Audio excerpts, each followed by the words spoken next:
नमस्कार दोस्तों, आप सभी देख रहे हैं राजवीर यूनिवर्सिटी। और आज की शुरू में बात करेंगे आईएएस और आईपीएस कैसे बनेंगे। अगर आपसे सोच होगी आईएएस आईपीएस बनेंगे सिविल सर्विस में करियर बनाने के लिए, तो आप सभी को सारी चीज़ बताऊंगा इस वीडियो में। इस वीडियो को शुरू से अंत तक जरूर देखिएगा, तभी आप सभी को समझ में आएगी। तो पहले हम बात करेंगे क्वालिफिकेशन क्या चाहिए इसके लिए आप सभी को। उसके बाद आप सभी की एज कैटेगरी क्या चाहिए, कितनी बार आप सभी एग्जाम दे सकते हैं आईएएस की, और आप सभी की एग्जाम स्टेप कितनी होती है, उसके बाद आप सभी कटअप क्या होती है, सैलरी क्या मिलती है, सारी चीज़ आप सभी समझ में आएगी। तो अगर आप मेरे चैनल में पहली बार होंगे तो वीडियो को लाइक कर दे, मेरे चैनल को सब्सक्राइब भी कर ले इस तरह की अपडेट जानने के लिए। तो पहले हम बात करते हैं आप सभी से। अगर आप सभी आईएएस और आईपीएस एग्जाम देते हैं, सिविल सर्विस से करियर बना रहे हैं, तो बात करते हैं इसमें अन्य आप सभी को 24 सेक्टर में आप सभी जॉब ले सकते हैं सिविल सर्विस के अंतर्गत में।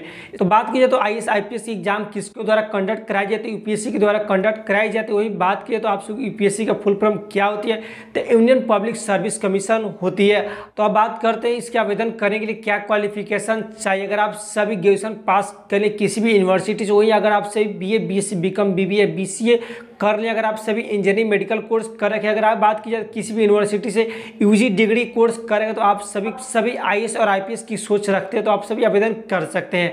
ये क्लियर हो गई। अब बात करते हैं आप सभी कितनी बार एग्जाम दे सकते हैं। अगर आप सभी एग्जाम देना चाहते हैं, अगर आप सभी यूपीएससी के द्वारा आईएएस और आईपीएस का सिविल सर्विस से करियर बनाना चाहते हैं, तो 6 बार आप सभी अटेम्प्ट ले सकते हैं जनरल कैंडिडेट के लिए। बात की जाए आप सभी को ओबीसी कैंडिडेट कितने बार एग्जाम दे सकते हैं, तो 9 बार एग्जाम दे सकते हैं। वही बात की अगर आपसे एग्जाम फॉर्म फिलअप कर दिए तो काउंट नहीं किया। अगर आप से एग्जाम हॉल में बैठेंगे तभी आप सबको काउंट होती है। जैसे आपसे पीटी एग्जाम देते तो आप सबको एक अटेम्प्ट कहलाएगी, अगर दूसरी अटेम्प्ट लेते हैं तो दूसरी अटेम्प्ट कहलाएगी। उससे आप सबको 9 अटेम्प्ट ले सकते हैं, उससे ज़्यादा नहीं ले सकते। तो आईएएस आईपीएस एग्जाम में अब बात करते हैं एससी एसटी के स्टूडेंट कब तक एग्जाम दे सकते हैं आईएएस की आईपीएस की। तो बात कीजिए अनलिमिटेड है, इनकी जब तक क्वालिफाई नहीं कर तब तक अटेम्प्ट ले सकते हैं, ये क्लियर हो गई होगी। अब बात कीजिए कितनी स्टेज होती है इस एग्जाम क्वालिफाई करने के लिए आईएएस और आईपीएस की सिविल सर्विस के लिए, तो 3 स्टेज होती है। आप सभी को पीटी और मेंस और इंटरव्यू देनी होती है, तभी आप सभी क्वालिफाई होंगे। पीटी की बात कीजिए, पीटी में कितनी मार्क्स के पेपर होती है, तो 400 मार्क्स के पेपर होती है, जिसमें आप सभी को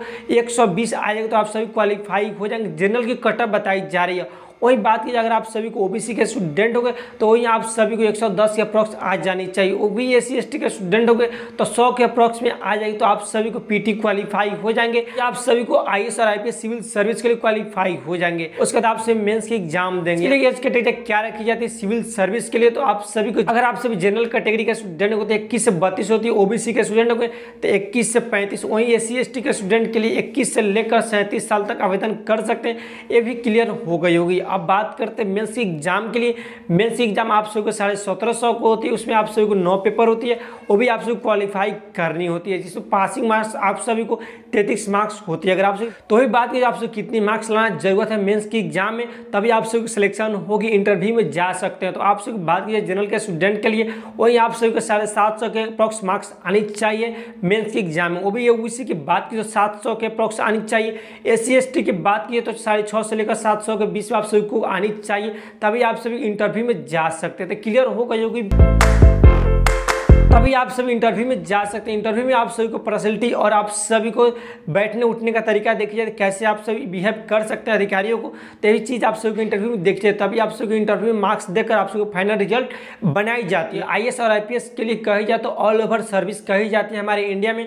वो भी आप सभी को आवेदन करते समय इंडियन सिटीजन होनी चाहिए। इसके लिए स्टूडेंट कितने फॉर्म फिलअप करते हैं हर एक साल, तो 12 लाख करीबन आवेदन करते हैं। इसमें से एग्जाम 5 से 6 लाख स्टूडेंट देते हैं। सिलेक्शन कितनी स्टूडेंट होती है हर एक साल, करीबन 1100 स्टूडेंट को सिलेक्शन होती है। तो आईएएस आईपीएस के अलावा भी आप सभी को अन्य सेक्टर में भी जब है 24 तरह की आप सभी सर्विस इसमें प्रोवाइड की जाती है सिविल सर्विस के अंतर्गत में। तो क्लियर हो गई। अब बात करते हैं सैलरी क्या होती है। सैलरी आप सभी को बहुत अच्छे खासे दी जाती है। बात कीजिए कि अप्रॉक्स आप सभी को डीएम की, डिस्ट्रिक्ट मजिस्ट्रेट की कितनी सैलरी होती है, तो 50,000 से लेकर 1.5 लाख के बीच में डीएम की सैलरी होती है। उससे अप्रॉक्स की बात की जाए तो जिस तरह की आप सबको रैंक है उस तरह की आप सभी को पोस्ट दी जाएगी, उस तरह की आप सभी को सैलरी भी दी जाएगी। तो बात की सैलरी कितनी होती है लगभग आप सभी को, तो 50,000 से लेकर 2 लाख के बीच आप सभी सैलरी होती है। अगर आप सभी यूपीएससी के द्वारा एग्जाम देकर जाएंगे किसी भी अधिकारी के पोस्ट पर, तो आप सभी को इतनी सैलरी दी जाएगी। अब बात की जाए तो आईएएस आईपीएस के सब बच्चों को सपना होती है, आप सभी क्वालिफाई कर सकते हैं। अगर आप सभी करना चाहते हो तो आप सभी कर सकते हो। तो आप सभी को वीडियो कैसी लगी आप सभी कमेंट सेक्शन में जरूर बताइएगा। अगर आप सभी को वीडियो अच्छी लगी तो लाइक कर दीजिएगा, मेरे चैनल पहली बार होइएगा तो सब्सक्राइब भी कर लीजिएगा, अपने दोस्तों के पास जरूर शेयर कीजिएगा ताकि उनको भी इस तरह की अपडेट मिलती रहेगी। तो आज की इस वीडियो में इतना ही। जय हिंद, जय भारत।